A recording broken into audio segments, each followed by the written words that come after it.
Hello, everyone. I hope you can all hear us. I hope you're all doing fine. And I want to thank you all for being with us today with an incredible number of attendees, actually. I think thanks to you, Paddy, we just beat the record. So that's wonderful. We're extremely pleased to welcome you, Paddy. It will be a great live session with you. Just welcome to this webinar, Paddy. It's a pleasure to be here. It's a pleasure to have yet another series of conversations with you, Thibault. I can never forget how generous you were in helping us with our research so many years earlier, which turned out to be another very interesting paper. But it's a pleasure to be here as part of this conversation. And the other thing which I told Thibault was I absolutely love the opportunity to have a conversation on this with Estelle and Philippe as well. My experience Wonderful. is when we put the three heads together, it makes for a much more engaging conversation. And also with the diversity of experiences that we have, it should add for a very, very provocative 60 odd minutes if we can. All right. Wonderful. So let me introduce you quickly, Paddy. It's an absolute privilege to welcome you today. You are a professor of marketing. You are the Unilever chaired professor of marketing at the INSEAD Asia campus in Singapore. You are the academic director of the Emerging Markets Institute. You direct several leadership programs at INSEAD. You've been teaching at INSEAD for a number of years, first in Fontainebleau and then more recently in Singapore. You're also doing a lot of research, and as you said, this is how we met a couple of years ago now, but I won't count the years. You focus in your research on business opportunities and challenges in the developing economies, on the economic crisis and their implications, pricing and supply chain. But Philippe, I promised you we wouldn't talk today about supply chain. You are among the top 250 most highly cited scholars in the world, Paddy, in the field of economics and business. Your research has received so many awards, including the recognition in the 10 most influential papers of management science first 50 years. You have consulted, you have delivered executive education courses and acted as an expert witness for multiple companies, from multinationals to startups across Asia, North and South Americas and Europe. This is you, Paddy. This is you live from Singapore. So it's very late for you already today. And it's just a pleasure and an honor to welcome you today at Numberly. And we will talk about your forthcoming book, The Phoenix Encounter Method. So this summer, you kindly asked me to write a quote for your book, which gave me the immense privilege to read it before it was even published. And I think it's going to be published on October 27. It will be a blockbuster because what you wrote with your fellow professors at INSEAD, Ian Woodward and Samir Hazija, and also the world famous global advisor to CEOs and corporate boards, Ram Charan. Since 2016, you've been working with your INSEAD gang, I will call it like this, on a new method of strategic thinking. This is about how to face the forces of firestorm disruption and take advantage of a reimagined future with a much wider range of strategic options and moves. So the result is this new book. And we will first listen to you a little bit and then discuss your method and your ideas about disruption, about reinventing businesses with two fantastic guests. We will have the pleasure to welcome Estelle Giraudeau, Managing Director UK and Northern Europe from Club Med. Welcome, Estelle. Thank you, Thibault. And we will also have the pleasure to welcome my dear friend Philippe Chainieux, CEO of Made.com, also in London. Welcome, Philippe, and thanks for being here. Thank you very much for inviting me. My pleasure. So first, Paddy, we will listen to you, but I wanted to remind our audiences that we will be waiting for their questions. So please do ask questions, and the three most relevant questions will be selected, and you will get the book. of course, when it's out. So don't forget to write your name with a question so that we can contact you. This is CRM. And so to start really our discussion today, obviously, we need to give a tribute to Aldous Dumbledore. Because today we'll be talking about Harry Potter and our good friend Aldous. As you may know, the phoenix is Aldous' favorite bird. And before Harry Potter, the phoenix was, as you all know, in Greek mythology, this bird that cyclically regenerated itself from the ashes of its predecessor. So Paddy, tell us about how to encounter the phoenix. All right, okay. So I'm going to let Thibaut advance the slides, because even though I talk about disruption, when it comes to technology, I would be considered a Luddite. So I'm not the best at these things, so I'll leave it to the experts. But I have a few slides, and let me quickly go through them before we start the conversation with questions, etc. So Thibaut, could we go to the next slide, please? The slide is a little dated. It's a little more than a year old. But the reason I still use it is around January 2019, we went into a very, very different environment than we ever had before. And the salient point to keep in mind is it was around that time that for the first time in the globe, we had more devices than we had human beings. Okay. To me, this is probably one of the best illustrations of the fact that the world that we are living in today is so very, very different from the world that you could imagine even 5 years back. Okay. And while we talk about the implications of digital, social, technology, platforms, ecosystems, in terms of what it means for businesses, what I want to do with the next slide is to say, look, it's not just about businesses that are getting transformed, it's about people. And what I have here is a picture which was sent to me by one of my students. Okay. This is a picture that he snapped outside a metro station in China. And this is a picture of a beggar, but this is a very, very interesting beggar. This beggar doesn't take cash. If you want to give him anything, there he has his QR code. Okay. And the point here is to say, look, this is how digital has democratized everything that happens around with people, with individuals, with businesses, with societies. And what it has done is unlocked a series of things that couldn't have happened earlier. Let's go to this next slide. This is a company that most of you would have heard of. It's called Dollar Shave Club. And this gentleman came in and literally disrupted a cozy duopoly that had fantastic profits in the men's grooming business. And this guy started off his business without using any of the trappings that Procter & Gamble or Wilkinson or Bic used to sell razors and cartridges. And the proof of pudding is in the eating, and the headline says it all. This gentleman started a company with hardly any money, paid no marketing dollars. Everything that he did was with a YouTube video that became viral. And Unilever then acquired his company for $1 billion. To give you a sense that this is not a flash in the pan, remember that just a few months back, one of Dollar Shave Club's biggest competitors in Harry had to pull back on an acquisition which was valued. They were valued at 1.34 billion. Okay, but because they thought there would be antitrust issues, the merger had to sort of be pulled off. But the numbers that you have for these companies basically show you that these companies that have come out of nowhere, that are disrupting businesses left, right, and center, are not something that is imaginary. It is real, and the velocity of change has actually gotten even higher. Next slide, please. Not many people would know about this gentleman. His name is Piyush Gupta. He is the CEO of a bank that's headquartered in Singapore, which is called the Development Bank of Singapore, or DBS for short. Okay.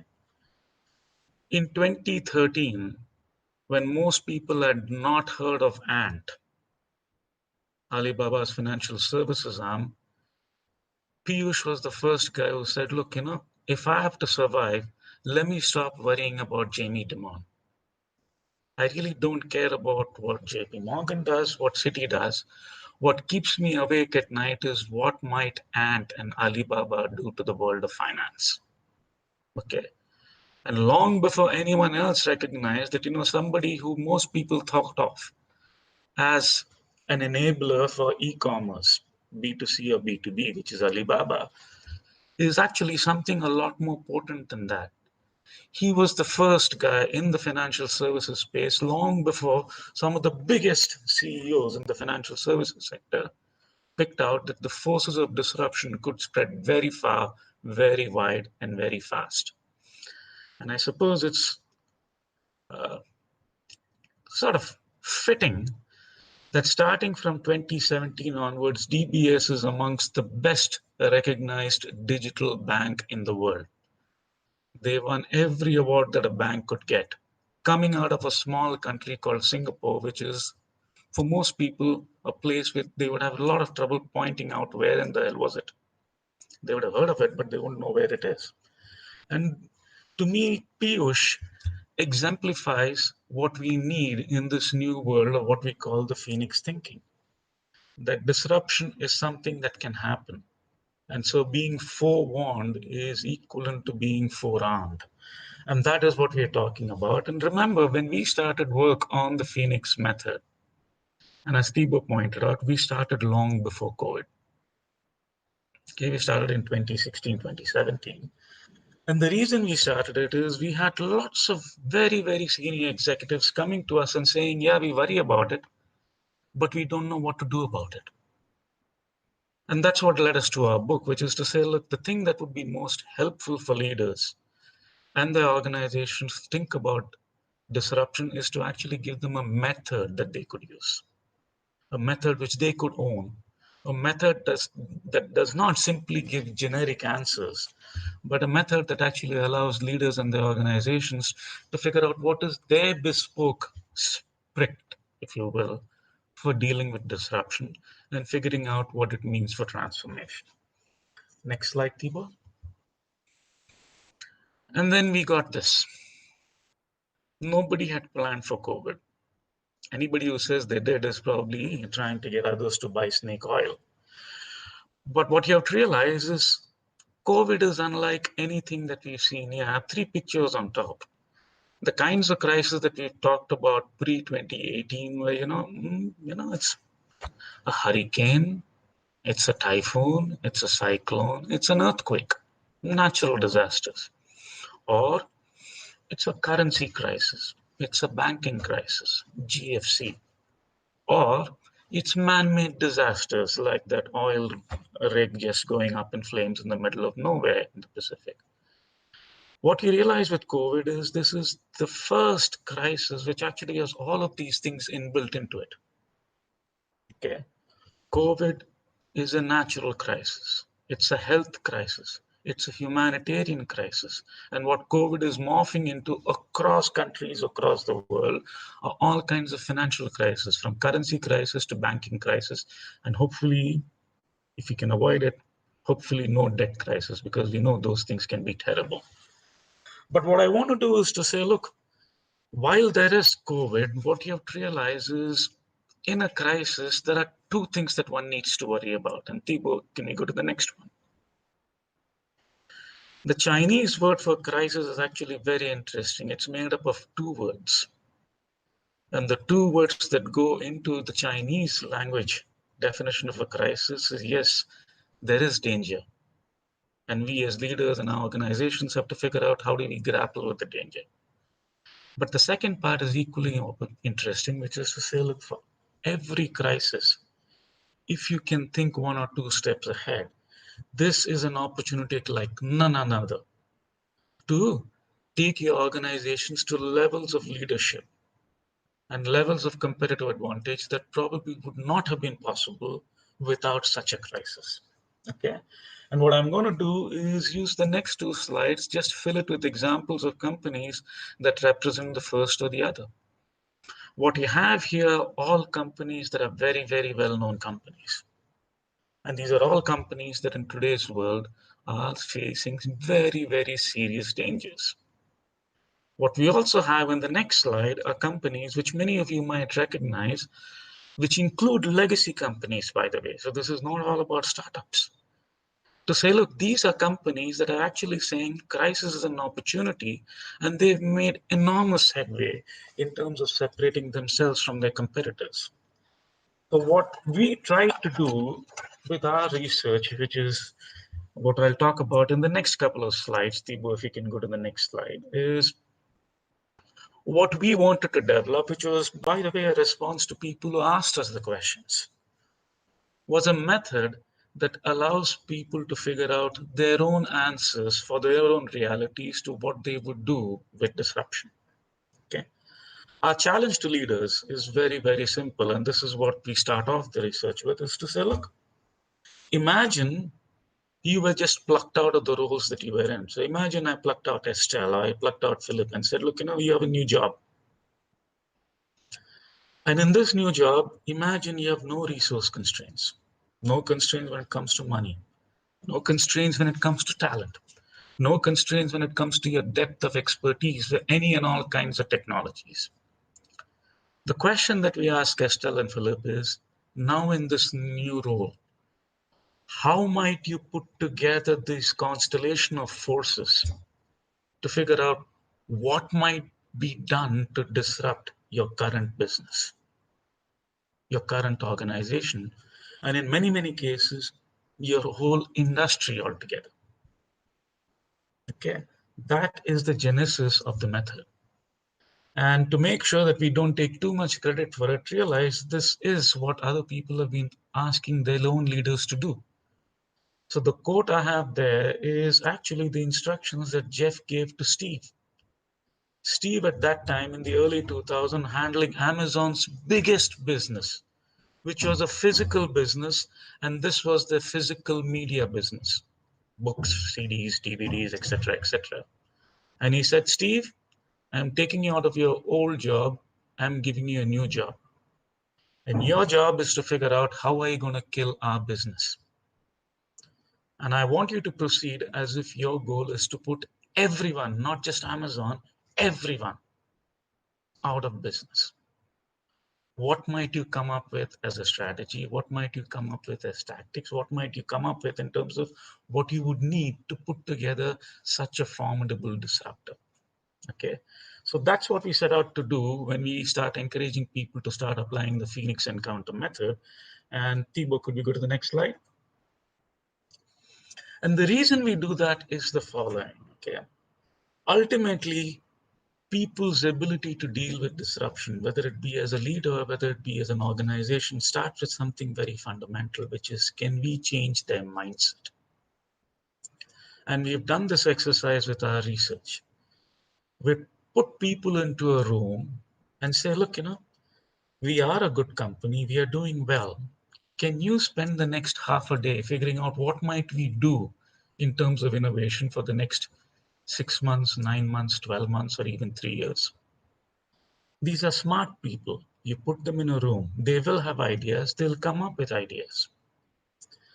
Now imagine I take the same group of people, but then I put them in a different room. And what I do is I ask them a very, very different question, which was the question Jeff asked Steve.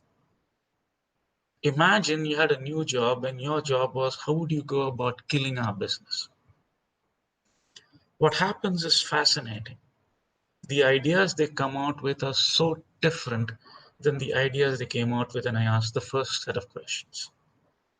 And what we found out is when you ask people, what can you do about being innovative? They come up with ideas, but most of those ideas tend to be incremental.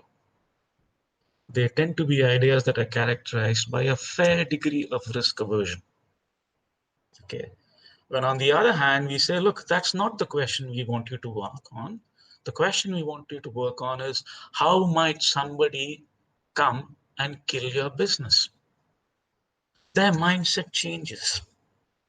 They now become a lot more open to very, very disruptive ideas. They realize this needs to be thought of because if they don't do it, there is a very high likelihood somebody else will do it for them. And this to me was what was so powerful about Piyush. Alibaba and Ant are now applying for financial licenses, not just in Asia, but even in Europe and in North America. Piyush had the foresight to say that day is not far off.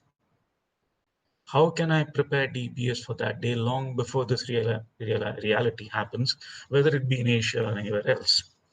So what we basically tried to do with the method is to say, can we fundamentally change the mindset of the leader, of the people in their organizations, and of the organization itself? And in the process, what we find out is changing the mindset actually completely changes the attitude of the leaders as well as the people they lead and their organizations. And these organizations and the leaders start developing what we call as a phoenix attitude. And what that phoenix attitude does is to say, look, you are in fact your own best enemy. You know a lot more about your business than most other people do. All you needed is a new way of thinking, which is how might somebody come after me and kill my business? And once you're open to the idea of disruption and you have the phoenix attitude, you are now in a position to create your own cycle of renewal and growth for yourself, for your people, and for your organization. But if on the other hand, you don't have this mindset, it turns out you do land up becoming your own worst enemy, because now what you do is you get trapped in backward looking thinking, you get trapped in inside out thinking, and this can lead to a vicious circle that could be characterized by complacency, characterized even worse by just helplessness. Yeah. So go to the next slide, Thibaut.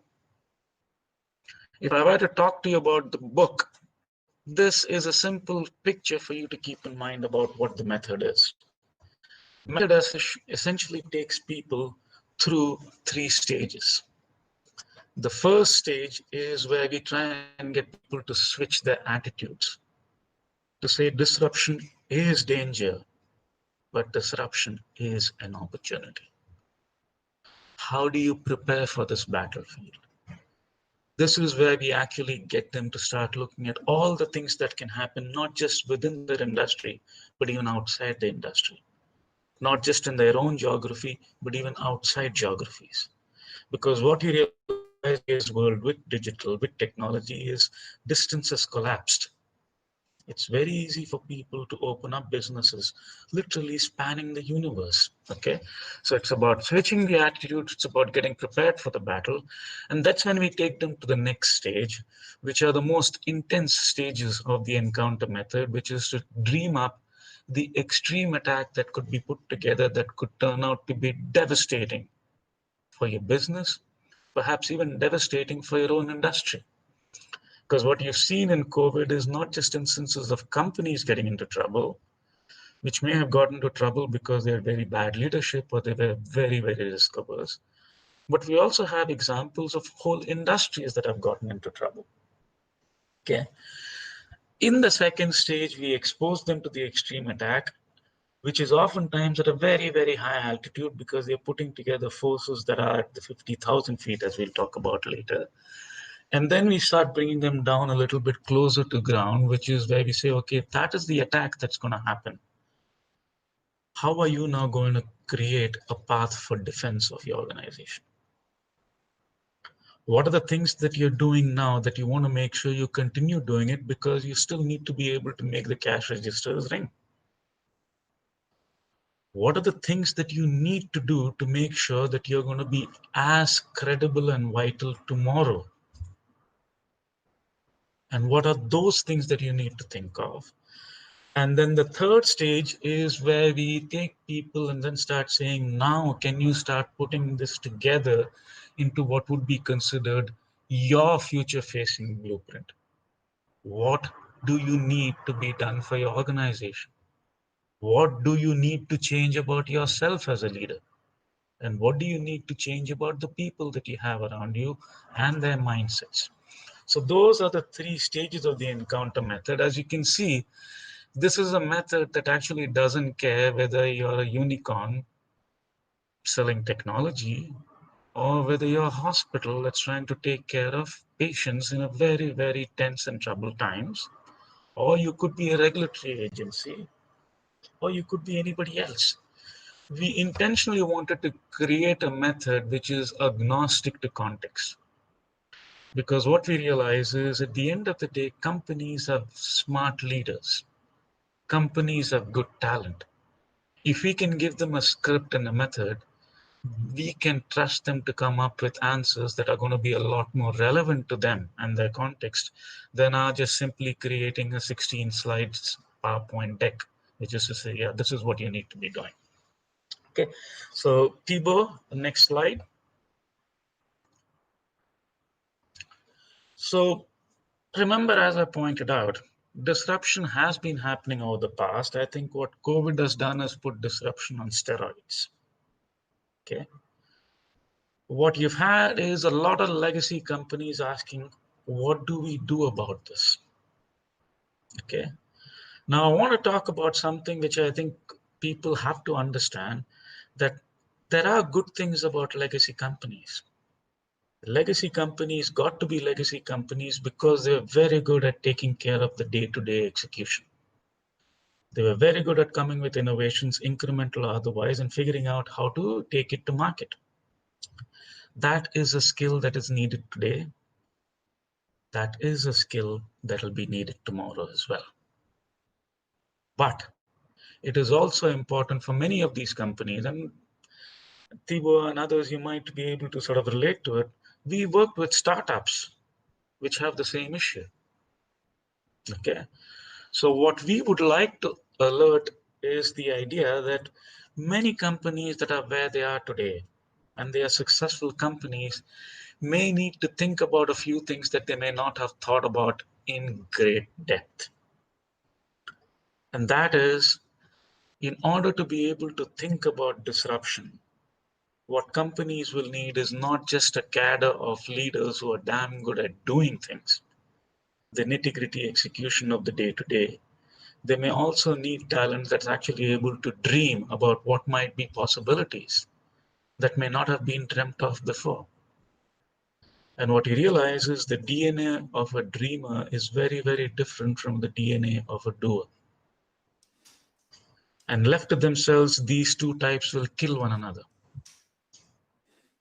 So what you need now is, in these legacy organizations, a leader also with a new mindset to say, what can I do to create an organization where both of these people can thrive? Okay. It's about a very different role of a leader. It's not to say the leader can't have ideas of what needs to be done going forward. But what most leaders realize is that they may not have all the answers, and that what they need are other people within the building to start raising their hand saying, here, I have some answers. And some of these answers may sound stupid to some within the organizations. It may sound just fantastic to others within the organization. What the leader has to do is literally become a gardener. How do I let all of these different types of talents thrive?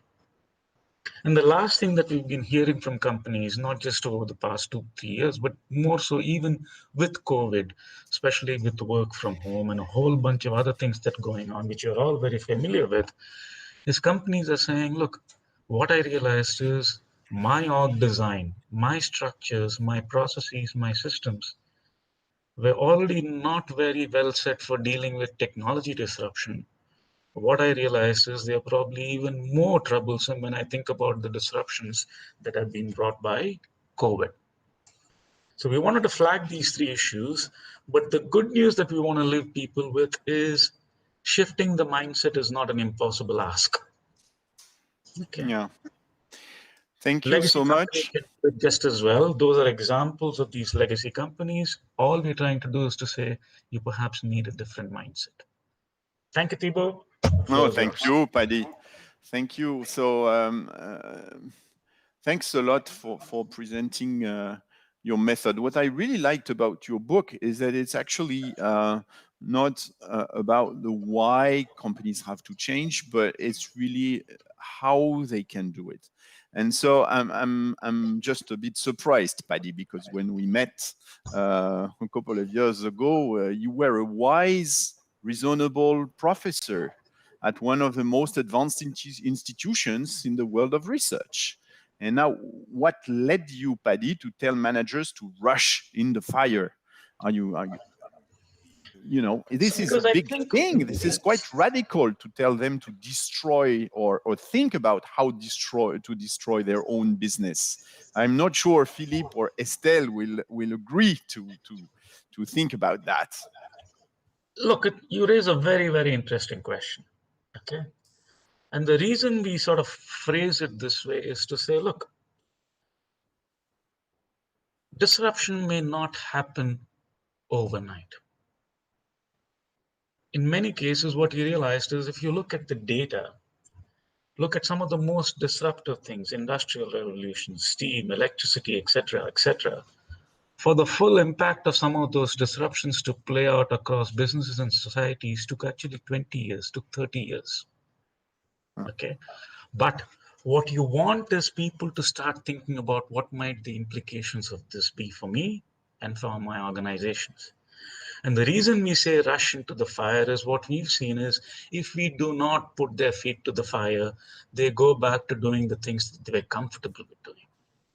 And they just think about what they know, and they get caught up literally in the company echo chamber, where everybody has heard everybody else, everybody agrees with everyone else, and with the end result that, what you now have is a group of people all suffering from what we call groupthink. Okay. And to me, this was, again, I talk about DBS in the book, and Piyush is a very dear friend of ours. And Piyush is an example of somebody who said, look, Alibaba, even today, doesn't have a financial services license in Singapore, but they've applied for it. And what Piyush has done is made sure that if they get a license, Singapore is not going to be a walkover for them, nor is Asia going to be a walkover for them. And having the ability to think this through long before it actually happened made DBS, and we think it will make other businesses a lot more disruption proof, if you will. That's why we say, look, the time to start thinking and the time to sort of put your feet to the fire is not when it happens, but now. Yes, thank you, Paddy. And the good news with COVID is that we have a lot of books coming out right now. So there's another one actually very recently published, I think 2 weeks ago, about Netflix. No Rules, right? Netflix and the Culture of Reinvention by Reed Hastings, the CEO and the founder of Netflix, and Erin Meyer, a colleague of yours at INSEAD, who's famous for writing Culture Map. And Reed says, I was just listening to him this morning, most companies are over-optimized for efficiency. They want to be so good at their current market that they lose flexibility to adjust to the future. Is that a little bit what you mean when you say incumbent companies? Okay. Yeah, and when it comes from Reed, everybody pays attention to it. But what I would like to point out is this was a point that was made by one of the most seminal thinkers when it came to organization in a paper many, many decades back. The language that he used, this gentleman's name is Jim March, is a little different from the language Reed and Erin use, or the language that a lot of other people who write about similar things use. But Jim had a very, very interesting point. He says, look, companies, if they want to be good, need to be good at two things. One is exploitation. The other is exploration. But most companies are set up for exploitation. This is what Reed is getting at when he says most companies are over-optimized for efficiency, because exploitation is about how do I get the next incremental reduction in cost, improvement in speed. It's all about those kinds of things. The problem that Jim identified decades back was companies are not very good at exploration. That is what we call the dreamers. And the best companies are those who figure out what is the right mix of the two. It is not to say one is good, one is bad. Companies need to be able to do both. But what has happened in today's drive for efficiency is companies have sort of lost the ball when it comes to exploration. And our method is about saying, look, how can we help that exploration part and make it part of the DNA of you as a leader and make it part of the DNA of you as an organization. Great. So thanks a lot. I think we'll now talk to our guests. So Estelle, I will start with you. Thank you so much for being here today. We recently met. You're an exceptional speaker for today's conversation, because you worked in fashion retail, and for the past 8 years, you've been running Club Med as managing director in the UK and all Northern Europe. You obviously experience currently a very tough business climate, and we are lucky to have your take now on how you and Club Med looks at a reinvention. We will listen to you immediately, but I want to also introduce our second guest, Philippe. It's a great pleasure to welcome you. You're an engineer. You worked for a mobile phone company, worked a lot with Marc Simoncini, who founded Mythic, that you joined, and you ended up running Match.com in Europe as CEO in 2010. You then joined Made.com in London, which has been founded 3 years earlier and became CEO in 2016. Made.com is a brand based in London that designs and retails homewares and furniture online and across a network of experiential showrooms in Europe. So you, Philippe, are one of the best experts in Europe about running platforms and growing while competing with Amazon, IKEA, and others. You are a professional disruptor. And you definitely have the Phoenix attitude. So it's a great opportunity to welcome you both today and have you interact with Paddy on this critical topic of reinventing business. So Estelle, maybe ladies first. We're very keen on listening to what you think about the current challenges that Club Med faced these last few months. What are your learnings? What are you going maybe to do differently from now on? Well, first of all, thanks for having me, and thank you to Paddy for this brilliant demonstration of how disruption can be actually a rebirth. I have to say that when Thibaut invited me to this conference, I thought, well, actually, this book should have been written after COVID, because it's very pioneer to think that you have to destroy a business to have a business to get reborn.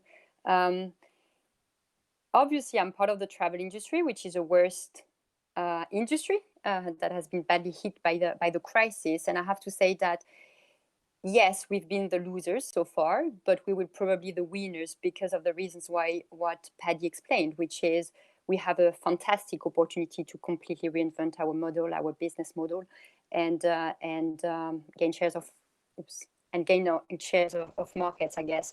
So I think that this book and this methodology is quite pioneer.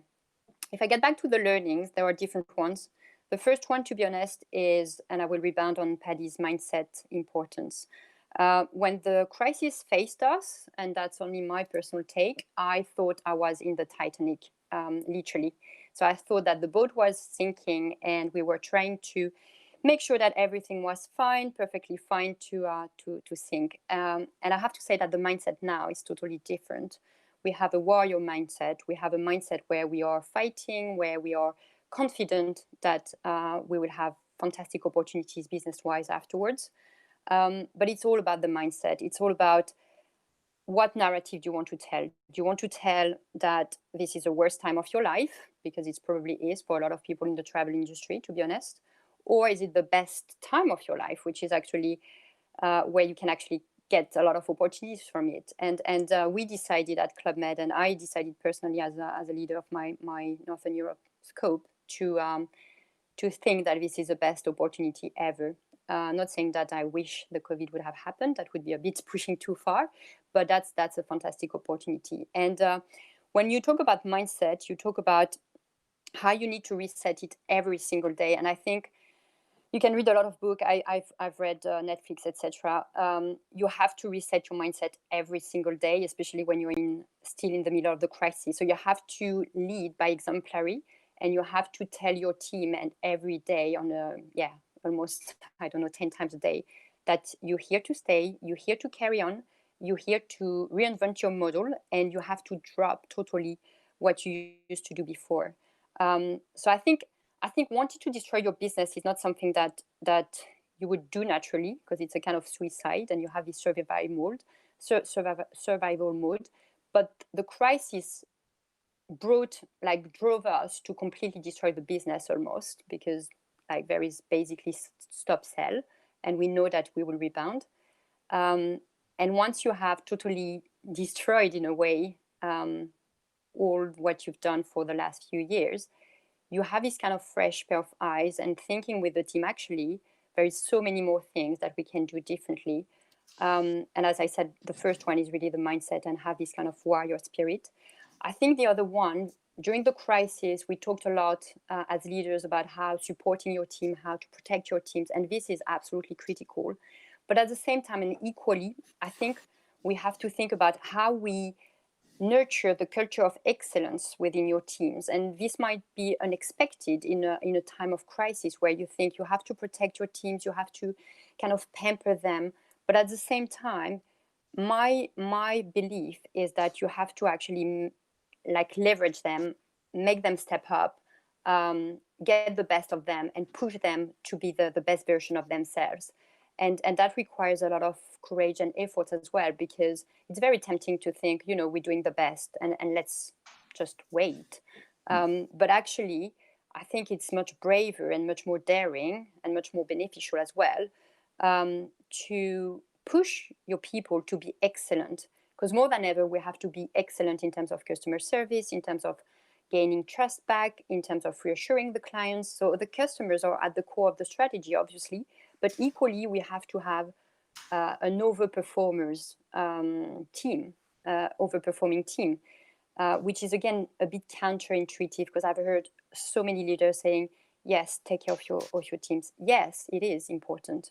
But I think you can't achieve anything right now if you don't have the best performers in your teams. And getting back to what Paddy said about the blank page, I keep talking to my team and thinking, do we have the right organization? Do we have the perfect team? Do we have the perfect way to proceed? And challenging yourself on a daily basis is absolutely not natural, especially when you belong to a big group like Club Med. But it's the way that you can A, thrive, because it's exciting, and B, rebuild and rethink your business, and C, develop your talents, because you can think that you cannot develop talents during crisis, where actually it's probably the best time where you can develop talent, where people show their true colors, the best and the worst. I think that's what we have seen in the crisis, the best of and the worst of what a human being can give. And that's for me a big learning. And I would say, just maybe I talk too much, but just the other learning that I had during this crisis was timing. I think timing is everything more than ever, and time can be an ally. Paddy mentioned that you have to rush, and obviously rushing doesn't mean that overnight everything will happen as a miracle. But I think you have, as a leader, to pace yourself in a way that we have been always brought and raised and encouraged to go fast, to fail fast, to have very quick ideas, to make very quick, tough decisions.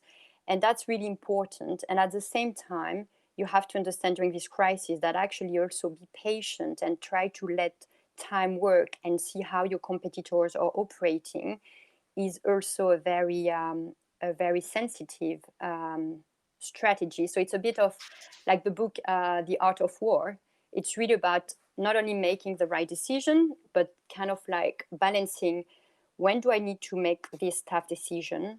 When do I have to hold it? When is it urgent to wait and see? British love saying wait and see, and I think I learned it in a very deep manner during the crisis. And equally, when it's very important to go extremely fast, so that you're before your competitors, and so that you are just seize the opportunities. Thank you, Estelle.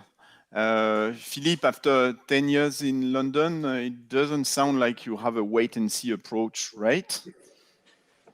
No. We, I think it's a little bit different in our case. I think so. Just to recap, so we are a direct-to-consumer design brand.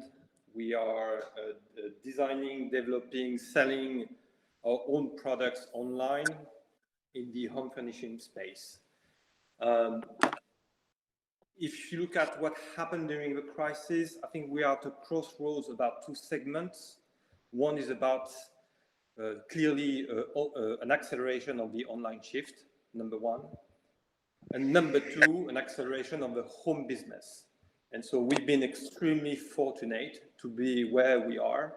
And so overall, the crisis and the COVID crisis has accelerated the activity to a point that it creates other types of problems. So I think I'm not exactly in the same kind of situation. I am on the other side of the spectrum, but it doesn't mean that we are not facing challenges, and it doesn't mean that we haven't been through challenges. And probably the number one is uncertainty.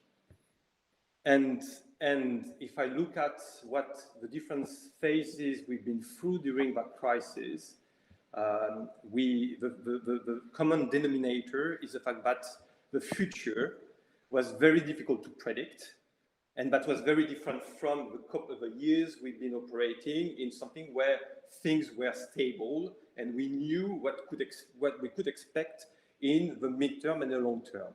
The reality during that crisis, what has dramatically changed, is everything was changing by the day. And so what it means in a way, it means that what you thought were true was not true anymore. And so when you ask yourself whether or not what you think was the right path to expand and to develop your business was right. And coming back to everything that was been said, even if it's been very intense, I think it was also a period of self-reflection and understanding whether or not what we were doing in the past was right in the new context. So from there, we've learned quite a lot of things. I won't share everything, but one, the way of working, of course, has changed dramatically. And so you find out that probably things that were not possible in your mind before are now possible because you are forced to be there. You find out that things that you thought were important are not so important, to be honest. You find out that a lot of things that the organization was developing, you don't do it anymore, and to be honest, you don't see the difference. So there is a question about understanding what everybody was doing. And also what we found out is we had been operating throughout a model in a certain framework, and probably we've not been as performant as we could have been with a different, if we will have been in a different situation. So what I'm trying to say by that, I'm trying to say that we have also the capacity to test in real time the flexibility and the solidity of a model that we built so far, and others in the market has done probably better in some different areas. And so that gave us the ability to say, wait a minute, there is something that we can do much better, because when we stress test what we were building, we saw that we could do better.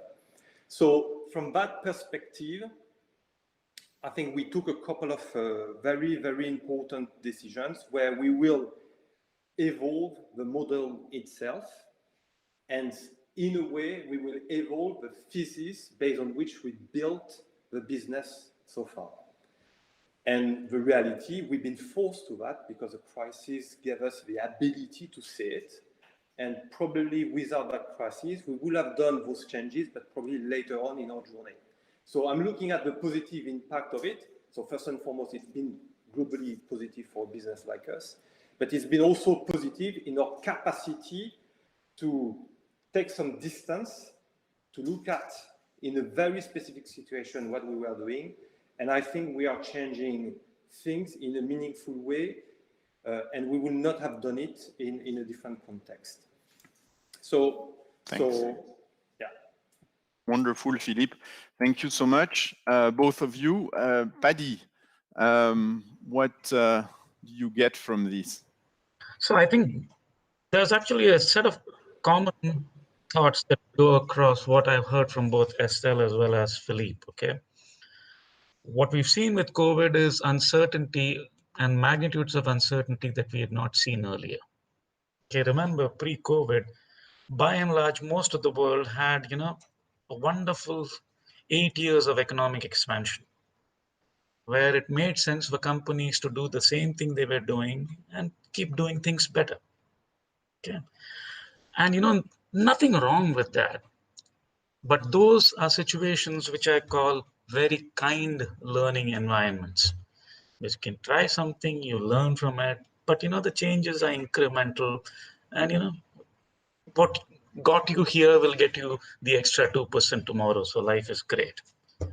What COVID has done, and this is something that both Estelle and Philippe remarked on, which is it has taken what was a very, very kind learning environment pre-COVID to what has become a very, very wicked learning environment, with so much uncertainty that, in many instances, we may not have all the answers. But if we wait for the answers to come, it may be too late. So this was exactly what the two of them are saying, right? I need to try something. What I need to figure out is what is the right balance. What is important? What is not important? Where do I say, yes, makes sense? Where do I say, no, I'm the leader. I'm going to call the shots. We are not doing this. Okay. And so in that sense, it allows opportunities for organizations to do the things which they probably never even thought of before. I mean, it's amazing how many CEOs I've talked to and whose writings I've read in the past few months to say, look, we've done in these past weeks what would have taken us years to actually do. And that's the opportunity part of it. But it's not easy. It's a wicked, wicked world out there. Yes, absolutely. So we've opened up for questions, and we had one interesting one. What are the skills that leaders must get in order to be honest? And is there any bad effect in developing their nightmares instead of their dreams? And so I think, look, I've spoken a little bit about it, but let me give Estelle and Philippe the lead here, because they probably have had these questions asked of them by their followers.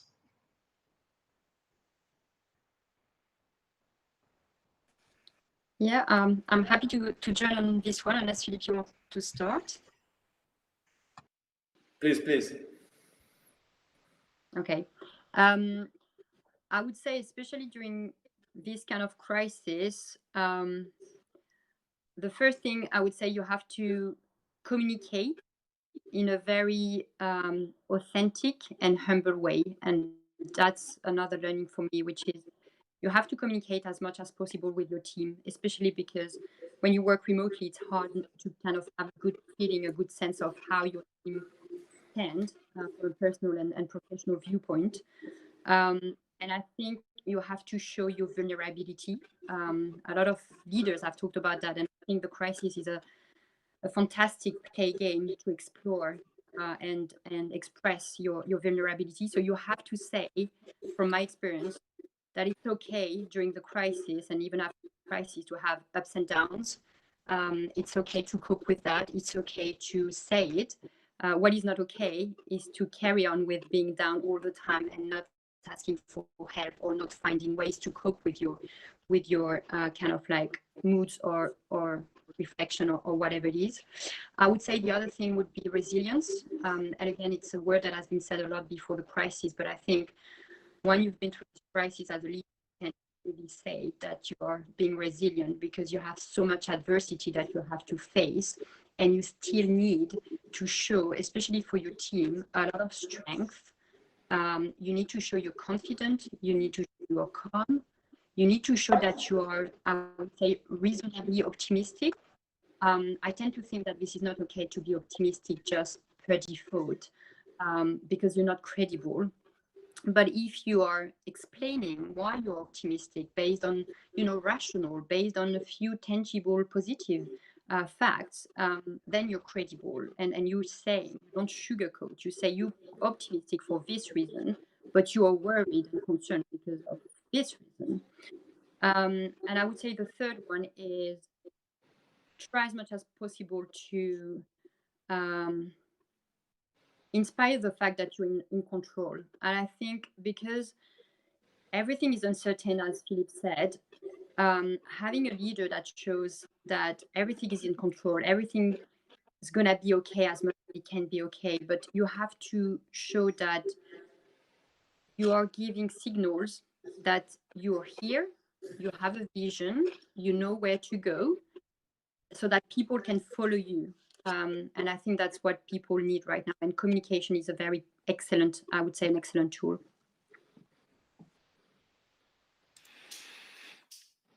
Thank you, Estelle, very much. Philippe, go ahead if you want. Yeah, I think I fully agree with what Estelle has said.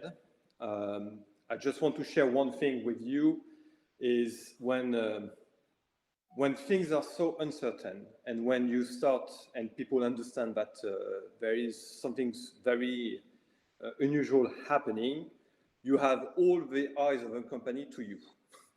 So you need to demonstrate everything that Estelle explained very well. So two things. One, a clear belief in the fact that things are going to be to go well, and people will follow you if they believe you are in control about the next phases. But you have also the need to communicate and to be open about the challenges to make sure that you're going to have everybody mobilized around solving the problem that can come across. So I think this is, I'm fully aligned overall with what Estelle has said. Thank you. So, Paddy, I thought you might want to comment a little bit on the leadership altitudes, because this is, I think, one very interesting thing. And since we're talking about leadership, that you highlight in your book. And it's actually builds very nicely on top of what Estelle and Philippe just spoke, okay? Which is one of the things that we talk about in the book is the fact that, what we need are leaders who can actually fly the different altitudes. And what we mean by that is the following, okay? A big part of the leader is to sort of say, look, what are some of the big picture things that are happening, which may not be real today, but which could potentially come to disrupt my business tomorrow? This is what we call the 50,000 feet view. Imagine you're sitting on top of the clouds and trying to figure out, can I make sense of the forest? Can I see patterns? Can I see beyond the forest? Where might this forest move to next? Okay. And that is one capability that leaders need to have, to be able to think outside their own boundaries, if you will. The second thing which leaders need to do, and this is, by the way, probably the thing that leaders are best at doing, which is the 50 feet view, which is what needs to be done day to day. This is where they are very, very comfortable. This is where they know what are the levers to push, what are the buttons to push, what are the right metrics to look for to see if am I getting the results that I need. And this is something which is vital. It needs to be done. Okay. But it's the last part which actually has become even more important in COVID times. And I think this is what Estelle and Philippe were getting at, which is what is the truth is some of the biggest problems leaders have is what is called self-awareness. Okay. As you go up the leadership ladder, you oftentimes tend to start losing this thing first. Okay. And if you as a leader are not self-aware, okay, of how you're coming across, your ability to read other people, you may survive in good environments. In COVID type environments, you as a leader will fail miserably. And so when we talk about the altitudes, what we say is leaders of these kinds of organizations need to have the ability to do all three of them. Okay. And that requires something which doesn't happen overnight. It requires practice. but it can be done. And for the leaders who are able to go across the altitudes, many of the benefits that Estelle and Philip talked about that can come to organizations in times of a crisis can actually accrue, because the people then have faith in the leaders. They have confidence in the leaders. And more importantly, when they have faith in the confidence, they will be willing to do everything and more for the company and their stakeholders. Great, thank you, Paddy. We have another question. Someone, I think Veronique, asked, what would be the good balance, Paddy, in percentage between the part of the business which should continue and which part should be killed and rise out of the ashes? I don't know if you have a perfect formula. There is no formula. I mean, if we start looking for a formula, we might actually come up with wrong answers. Remember what I talked about, saying, look, we are living in a world where the amount of uncertainty is actually much higher than it ever was before. Given uncertainty, it's very hard to know what are the right answers. So what I would rather do is to make sure that I bet on an organization and a leader who can actually ask the smart questions, and then let them figure out what are the right answers for their reality. Okay. And many of these answers, only way you will get those answers is to do what comes naturally to organizations which are startup type, which is test, learn, test, learn, test, learn, test, learn, and keep doing that and start getting good at being able to do that. Because if you think you'll have all the answers before you can even start on any of these things, you might actually have the wrong answers to begin with. Yeah, and we have a Shivnat who on the chat says, when do you decide as a business in terms of maturity level that this is the right time to kill my business and think about disrupting it? See, I think the question of killing the business is something which oftentimes happens incrementally. Okay, and so the key call for companies is, when is actually the time to actually even think of letting go of it, as opposed to just trying to keep it and eke every 2 cents out of it. So most companies and most leaders, what I realize is the biggest difficulty they have and their people have with is the letting go decision. But for these letting go decisions, I think what you need is to ask yourself, look, if I keep this going, how much opportunity cost is it creating, not just in terms of money, but in terms of my time, in terms of my people's time, in terms of their effort? And isn't there a better ROI taking those investments and putting them to other things as opposed to just letting this going? So to me, that's the metric I would use to say, look, I need to have KPIs that actually start telling me what is the ROI on resources. And resources is not just dollars. Resources also capabilities, resources also talent. And last, we have a question, someone who says, how different is Phoenix Encounter method from Blue Ocean strategy when you create, right, your own market? Primarily both guide organizations to new opportunities, reinvention, and differ from competition. This is Jayesh asking this to you, Paddy. It's a very good question. In fact, the good news of being at INSEAD is Chan literally is next door to us. So we actually spend a lot of time talking to one another. Okay, so we actually borrow from Blue Ocean, and Chan will probably be borrowing from the Phoenix Encounter method. So these things actually sort of feed off one another. So in many instances, what we've done is we've had companies go do the Blue Ocean, and then they use the Phoenix Encounter to stress test their Blue Ocean ideas to see if it makes sense. Okay. So look, all of these frameworks, we are saying they all have good points about it. What we were setting out to do was answer a very different question than the one that Chan was trying to go and answer. The question we are trying to address is to say, look, what we had is leaders of organizations coming to us, telling us, we know there is trouble on the horizon, but we don't know what to do. We don't know where to start. And we said, okay, we'll create a method. And the way to make this method resonate is we are going to create a crisis for you. And that crisis is, how is your business likely to get disrupted?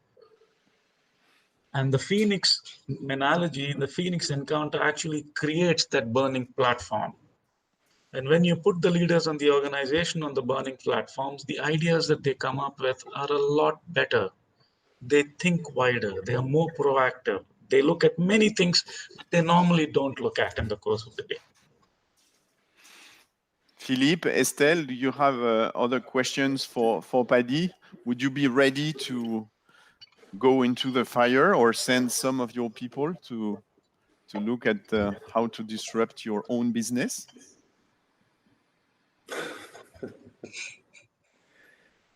I think it's already, we have quite already a lot in our plate, to be honest.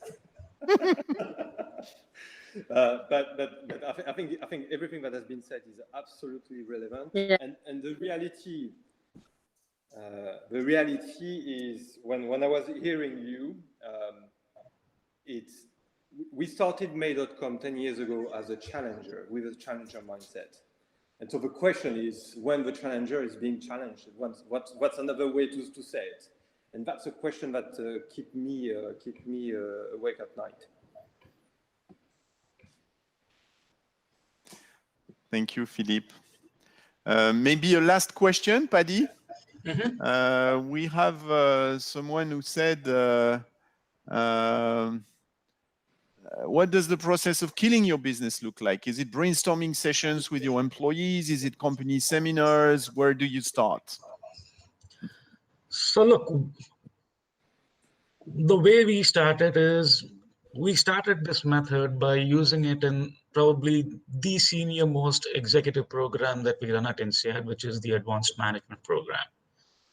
It's a 4-week-long program where most of the participants in the program are C-suite leaders, CEOs, CXOs, etc., etc. And they come from a variety of industries and they come from all over the world. And the beauty of that setup is I can create a team of 5 or 6 people where each of them basically has the job of trying to figure out how are they going to kill all the other 5 business people. Okay. And that natural diversity is great because, you know, if I'm not working in Philippe's organization, but I'm a leader who was leading my own business, if I give me the time, I can actually come up with very interesting ways I would go about killing Philippe's business, even if I don't know too much about his business. Okay. So that's the way it started off. But then what happens is the following. After we do this with the participants, they say, boy, I was actually very, very conservative, maybe even complacent. And what I realized is it's not inconceivable that my business could be disrupted. So what they'll end up doing is then they go back to the organizations, they get their senior exco into a room and say, we need to do this, we need to do this, we need to do this, we need to do this. And then the excos guys say, look, you know, what did you drink in Fontainebleau? Or what did you have in Singapore? And that, you know, here you are coming after 4 weeks. And so what has happened multiple times is these leaders then said, look, you know, Paddy, Ian, Sami, could you create something for us which we could then take and run with our exco, run with our board, run with some of the other stakeholders that are important for my organization. So in a way, part of the reason to write this book was we do these things, we continue doing this, but you realize when you have 3 people, faculty members, getting their calendars to synchronize is not easy.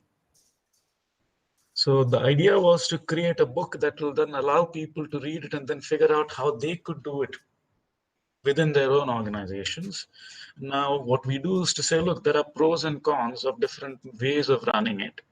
But it's when you then distill this Phoenix thinking to the rest of the organization that you actually create a common language to think about disruption. And it's that common language in terms of how we think about disruption that goes across the length and the breadth of the organization, that it enables people to come and say, look, you know, we have a common vision. We understand the vision. We think we know what we need to be thinking of doing going forward. And that's a great unifier. Thank you, Paddy. Thank you so much. I know we're running out of time already. I want to really thank you, the 3 of you. Thank you, Paddy. Thank you, Philippe. Thank you, Estelle, so much. We wish you great success to all of you in your different industries. I think we all got that there were challenges everywhere more than ever. And hopefully this book can give some great insights about how to reinvent our different businesses. So thank you, all of you, really. Thank you so much. Thank you. Thank you. Wonderful day ahead to all of you. Take care. Stay safe. Yeah. Take care, Paddy. Thank you, Ciao, ciao. Philippe. Thank you, Estelle. Bye-bye. Thank you so much. Thank you.